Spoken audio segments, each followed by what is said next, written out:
Now let us continue with this crusade against these serial killers, these mutants, and their enabling owners. Now we've talked about how the dog population is actually a cult, right? We've talked about how cults have their own language, their own beliefs. Now, one of the hot trends among dog nuts is how dogs can allegedly detect bad people through some type of dog intuition or gut instinct, right? And in the experiments that I've seen, they give the dog a choice of accepting food from a polite person who displays kind behavior, or accepting food from a person who is instructed to display hostile behavior in front of the dog. So the experiment is flawed from the door, right? And when the dog prefers to take food from the person who was not hostile, they say that dogs are able to detect bad people, which is to me completely flawed logic. But of course, dog nuts take it and run with it as if a mutt can intuitively look at a person and tell if they are a bad person or not. And that is exactly how they interpret it. A dog being able to detect hostility does not surprise me, right? It's a basic behavior. But dogs don't associate hostility with being bad. That is a more complex train of thought. Dogs have no knowledge of good or bad. And what would give a mutt the moral authority to judge or detect bad people anyways? Right? This is the obvious. Creatures that threaten, lunge, and bark at anybody who walks by. Creatures that owners are warned by experts to never leave their kids or babies alone with, are the moral judges of society. Do dogs only bark at bad people? No. They bark at anybody who walks by, anybody they lay eyes on, good and bad people, which makes dogs themselves bad creatures. What about dog attacks? Do they only attack bad people? Right. Dogs attack kids and infants. Are they doing this only after they've detected that these kids and infants are bad people? Already, this theory does not hold up to scrutiny. People who can think for themselves are never misled. Once you think about it, the number of ways you can deconstruct this theory of dogs being able to detect bad people are so plentiful that you don't know where to start. What about dogs that were owned and loved by serial killers? People who we know were bad people. Keep in mind, not only do they believe that dogs can detect bad people, but the other dog nut doctrine is that they do not trust people who dogs don't like. Right? It goes hand in hand with dogs being able to detect bad people. So if a dog accepts you and likes you, then they accept you and like you. They assume that you are a good person. Well, several serial killers have loved dogs, owned dogs, were accepted by dogs. Dennis Andrew Nielsen, Scottish serial killer and necrophile, killed at least 12 men and would have sex with their corpse. Clearly a bad person. But he was also a dog lover. We have the evidence. We have photos of these serial killers with their dog. Dennis Nielsen said that his dog, who he named Bleep, was the only one who truly loved him. Right? Classic dog nut trait. Myra Hindley, along with her partner, raped and murdered 5 small children, tortured at least one. She was also a dog lover. The dog trusted her. And she was a person who loved dogs. So, according to these dog nuts, she was unquestionably a good person. She loved dogs. Dogs loved her. According to their standard today, that meant she had a beautiful, wonderful, loving spirit, right? That's dog nut logic. Ian Brady, her partner, Myra Hindley's partner, also a dog lover. These 2 serial killers were actually child killers, right? The dogs didn't care. They never detected that these 2 were bad people and decided to run away. They were the exact types of people, based on their love for dogs, that dog nuts insist are trustworthy and good people. Serial killer John Wayne Gacy killed at least 33 teenage boys, showed no emotion for any of his victims. His final words were, "Kiss my ass." But when his dog died, he cried. Jeffrey Dahmer, as a young boy, had a dog. According to Jeffrey Dahmer's father, the dog was Jeffrey's only friend. And of course, as many of us know, Adolf Hitler was a dog lover.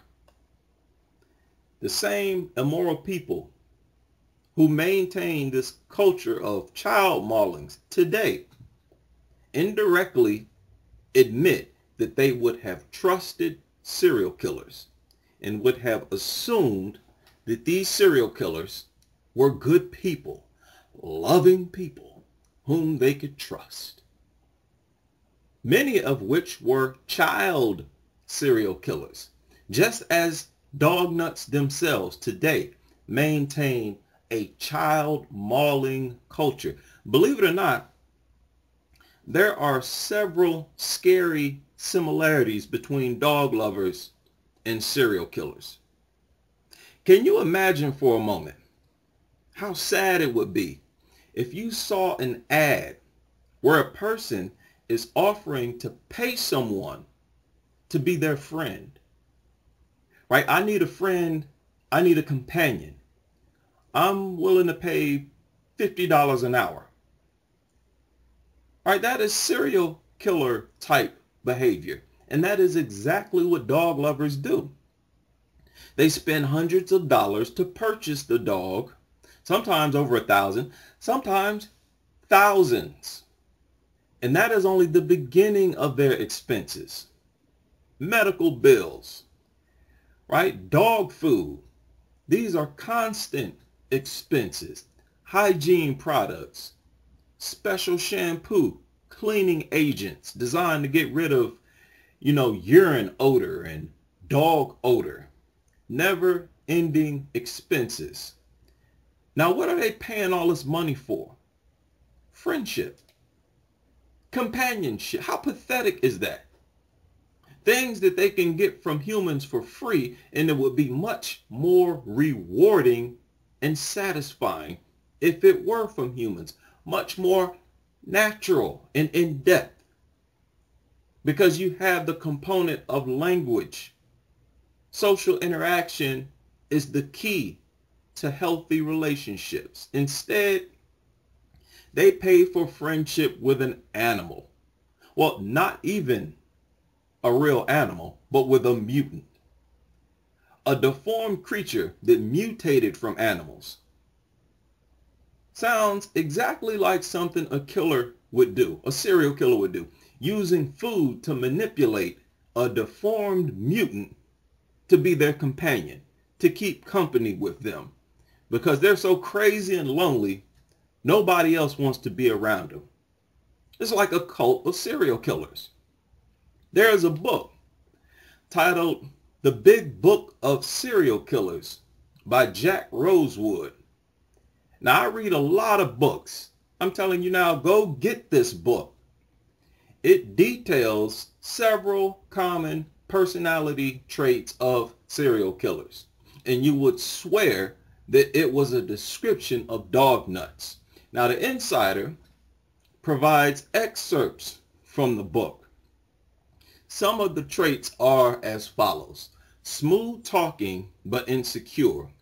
Now, dog nuts are not always smooth talking, but insecurity goes hand in hand with being a dog nut. They admit it through the memes they make, talking about how dogs don't judge you, how dogs will accept you regardless of your flaws. They are engulfed in insecurity, egocentric and grandiose. Now, this may sound as if it contradicts being smooth talking and insecure, but it actually confirms it because it is their way of overcompensating, which is a key symptom of insecurity. Dog nuts believe that they are morally superior to others because they are dog nuts. They insist that if you don't love dogs, then something is wrong with you. You're a bad person. Right? They are notoriously controlling because of their insecurity. It doesn't allow them to accept other people's opinions and thoughts. They go out of their way to inform people who don't like dogs that they are morally impure, hateful, and cold-hearted. They are doing all this, trying to bring other people down to make themselves feel better about themselves and their own insecurities. Lack of remorse or guilt. Do I even need to elaborate on this? Posting photos of dogs in the comment section of news reports of kids and babies who were mauled by dogs. Openly claiming and creating memes, bumper stickers, that dogs are better than children. Leaving dog shit on the ground when they know full well that the law requires them to pick it up. And I don't believe 60% of dog nuts pick up their dog shit. I don't think I've ever seen a dog nut pick up their dog shit. Every time I see them, they leave it right there on the ground. No guilt or remorse whatsoever. The way they see it, if you step in it, that's your problem. They will sign petitions and voice their support to keep dogs alive that have mauled kids and babies. No remorse or guilt about maintaining the helpless in a constant state of danger. None at all. Lack of empathy. They don't care what you think about their dog barking non-stop, early in the morning, late at night. They don't care if you step in their dog's shit. They don't care if you're allergic to dogs. They will bring them into restaurants and stores, schools, hospitals, other public places. They make no attempt to understand or share the feelings of others. They're totally inconsiderate. In their mind, the only thing that matters is what they want. Deceitful and manipulative. Right? Look no further than the description sections of dog shelters, where it has been proven that they try to deceive and manipulate people into adopting dogs that have a history of attacking people and attacking kids. We know full well dog nuts are deceitful and manipulative. They will consciously conceal the dog's true tendencies behind deceitful and manipulative language and phrases. They'll conceal the fact they have a dog because they want to see it pounce on you. They're deceitful. We are without a doubt dealing with a cult of people who have the mentality of serial killers. Shallow emotions. Now, dog ownership itself is a demonstration of shallow emotions. People who are willing to endanger the helpless, children, elderly, all because they think dogs are cute or because dogs make them feel good. A selfish, shallow personality is mandatory to be as dismissive as they are of the health and safety hazards that these creatures pose to society. Serial killers are impulsive. The very definition fits dog nuts to a T, showing behavior in which you do things suddenly without any planning and without considering the effects they may have. Dog nuts do not consider the effects of allowing dogs to live inside their home with their babies, with their children, with themselves. Nor do they consider the effects of having dogs in society at all, the community at all. They will see a dog and walk right up to it and try to pet it. Act on impulse. Oh, it's cute. Let me go pet it. Many of them get mauled by doing this. The model who had her face destroyed did that exact same thing. Saw a mutt, thought it was cute, went up, pet it, and got mauled. They completely act on impulse. They will often even make vulgar or inappropriate statements out of nowhere. They're very impulsive. I could go on forever about this, as well as all the other traits. Poor behavior controls. I talked about the woman who was killed by her own dog only after her previous dog had attacked her. Right after the first dog attacked her, she got rid of it, and she said that she would never get another dog again. Not only did she end up getting another dog, which killed her, but at the time of her death, she had 3 dogs in the home.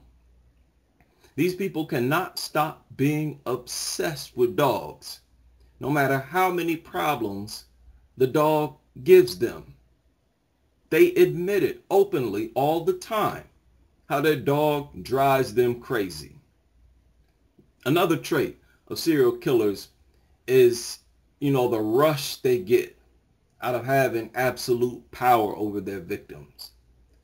Dog nuts are notoriously control freaks who get off on having total control over the dog's existence. They love it.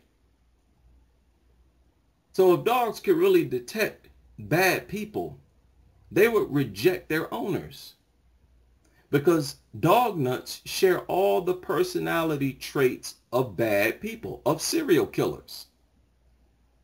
Dogs would reject their owners because if dog owners did not own dogs, it would not be possible for babies and kids to be attacked by dogs.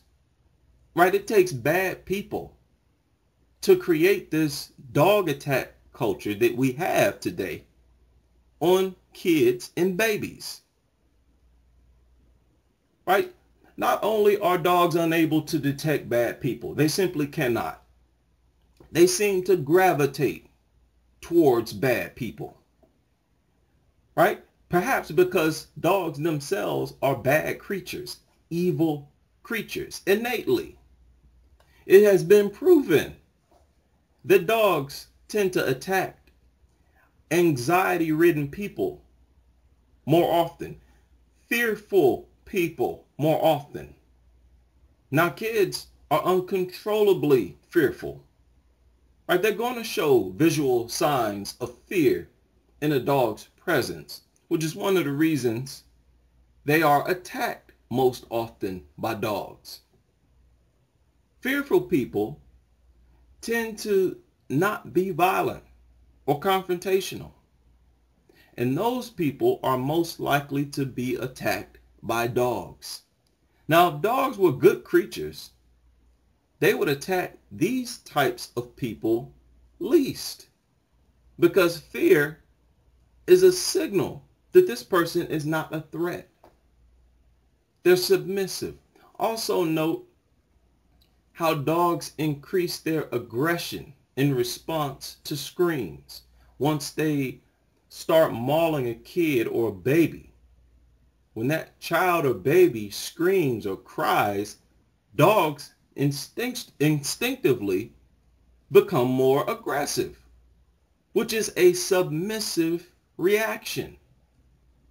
Dogs have more in common with bullies, serial killers, with bad people. And they allege that dogs can detect bad people, as if dogs themselves are angels. No, they are demons. Right? I talked about the thief that was able to stop dogs from barking by feeding those dogs days before breaking into the home. A thief is definitely a bad person, right? So how could that have possibly happened? If dogs can detect bad people, then explain these videos where burglars encountered dogs as they broke into the home and the dogs did nothing. Real burglars. One burglar even feeds the dog. Right? They figured it out. Dogs only care about food. This test on dogs has been conducted several times. As long as they offer the dog food, they'll be fine, because dogs don't have the natural ability to detect anything other than food, which is the only thing they care about. Now, it is illegal to be a serial killer, but it is legal to own a deadly creature that attacks millions of people each year, that threatens everybody it lays eyes on, barking, growling, lunging at people, terrorizing people. Dog culture is like a subculture of serial killer culture, where both the dog and the owner share the same mental traits that are common in serial killers. Both groups work to terrorize communities, both dog lovers, dogs, as well as serial killers. Both groups leave people with their flesh torn to shreds, laying in a puddle of their own blood, no matter if they've actually killed someone or not. And this happens multiple times every single day. 28,000 reconstructive surgeries each year.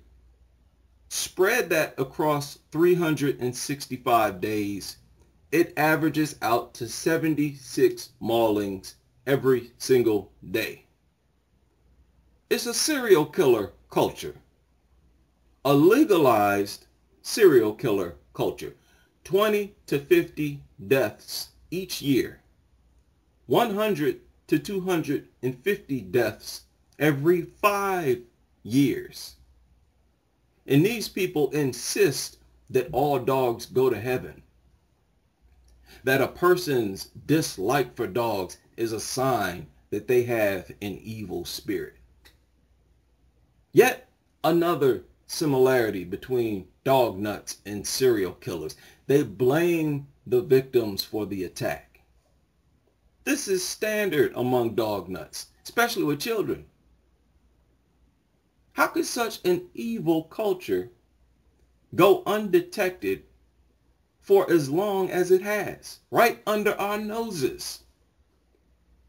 And it has actually been projected as a loving culture, this dog culture, right, full of pure-hearted people and who are full of love. What a joke. Dog nut culture is engulfed in lies and deception. This trend of projecting dogs as some sort of moral beacons in society has no end or limits. Because just like no amount of studies conducted by scientists would help serial killers, would help us view them as good people, or outweigh the act of killing random people, no amount of studies will outweigh the negative impact dogs have on society. Nothing will outweigh dog attacks and their overall aggressive, terrorizing behavior. It is constant, so they have to bombard us with nonsense like this on a regular basis to manipulate how you view dogs. Constantly have to come up with something else. Some new study that dog nuts can run with to project dogs as angels. And just like all other attempts have failed, this study is a failure. Dogs base whether or not you are a good person in their eyes on whether or not you offer them food. It does not matter if you are a good person, a mean person, or a serial killer.